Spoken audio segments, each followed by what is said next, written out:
શું ખાસ છે ડિટેલ્સ સાથે તૃપ્તિ ફરી આપણી સાથે જોડાઈ ગયા છે. તૃપ્તિ, કઈ રીતે આજે જોઈ રહ્યા છીએ સેક્ટર્સને સ્ટોક્સ જે બ્રોકરેજ હાઉસીસના રડાર પર છે?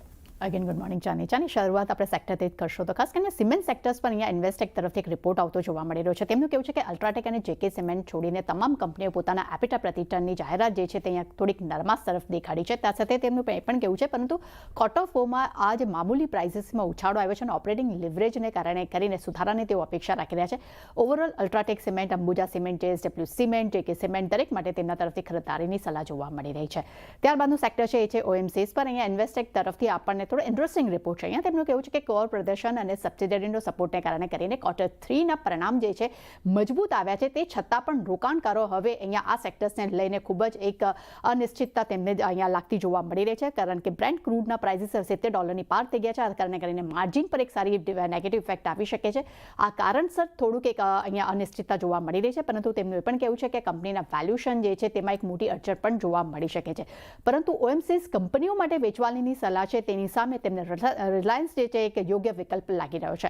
ત્યારબાદ રિલાયન્સ પર JP મોર્ગનના રિપોર્ટ પર નજર કરશો. અહીંયા ઓવરવેટ રેટિંગનો રિપોર્ટ છે. લક્ષ્યાંક તેમને $1675 પ્રતિ શેર કર્યા છે. અહીંયા તેમનું કેવું છે કે કંપનીનો ન્યૂ એનર્જી પ્રોડક્ટ, ખાસ કરીને સિલિકોન ટુ મોડ્યુલ્સ અને બેટરી પ્રોજેક્ટ જે છે નજીકના સમયમાં કાર્યરત થવાની તેઓ અપેક્ષા રાખી રહ્યા છે. ખાસ કરીને કરંટ યર 2026થી ઇન્સ્ટોલ કરેલા મોડ્યુલ્સ જે છે તે પાવર જનરેશનમાં શરૂ થવાની પણ તેઓ અપેક્ષા રાખી રહ્યા છે. ઓવરઓલ તેમનું એ પણ કહેવું છે કે આને કારણે કરીને કેપેક્સ વધશે, તેની ઇમ્પેક્ટ એબિટા પર જોવા મળી શકે છે, પરંતુ તેની વેલ્યુએશન પર એક ઓછી સીમિત અસર જોવા મળી શકે છે. આ કારણસર રિલાયન્સ માટે એક પોઝિટિવ બ્રોકરેજ રિપોર્ટ અહીંયા લાવી રહ્યા છે. ભારતીય એરટેલ પર નજર કરશો. જેફરીઝ તરફથી ખરીદારીની સલાહ છે. લક્ષ્યાંક તેમને $2575 પ્રતિ શેર કર્યા છે. અહીંયા તેમનું કહેવું છે કે આરપુમાં વાર્ષિક ધોરણે 6%નો ઉછાળો આવ્યો છે. ખાસ કરીને વોડાફોન આઈડિયામાં જે સ્ટેબિલિટી આવી છે, જેનો સીધો ઇફેક્ટ જે છે તે ઇન્ડસ ટાવર પર એક પોઝિટિવ જોવા મળી રહ્યો છે. આ કારણસર ભારતીય એરટેલ ખાસ અહીંયા તેમને પસંદ આવી રહ્યું છે.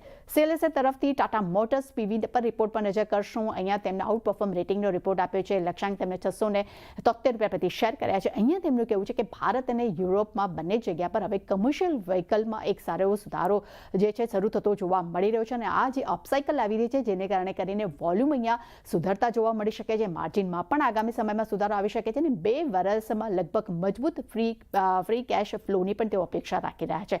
આ કારણસર ટાટા મોટર્સ PVR માટે આપણને એક સારો પોઝિટિવ રિપોર્ટ જોવા મળી રહ્યો છે. ત્યારબાદ કંસાર નેરોલેક પર નજર કરશું. અહીંયા 2 અલગ brokerage છે. મોર્ગન સ્ટેનલેથી અંડરવેટ રેટિંગનો રિપોર્ટ આવ્યો છે.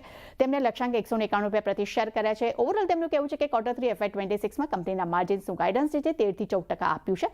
નુવામાના રિપોર્ટ પર નજર કરશું. ખરીદારીની સલાહ છે. લક્ષ્યાંક $285 પ્રતિ શેર કર્યા છે. અહીંયા તેમનું કહેવું છે કે કંપનીની પેરેન્ટ કંપની કંસાઈ પેઇન્ટ્સના ખૂબ જ સારો પ્રદર્શનનો એક ઇમ્પેક્ટ જે છે પરિણામ પર જોવા મળ્યું છે. અને છેલ્લે નજર કરશો ઓરોબિંદો ફાર્મા પર. નુવામા તરફથી ખરીદારીની સલાહ છે. લક્ષ્યાંક $440 આપ્યા છે.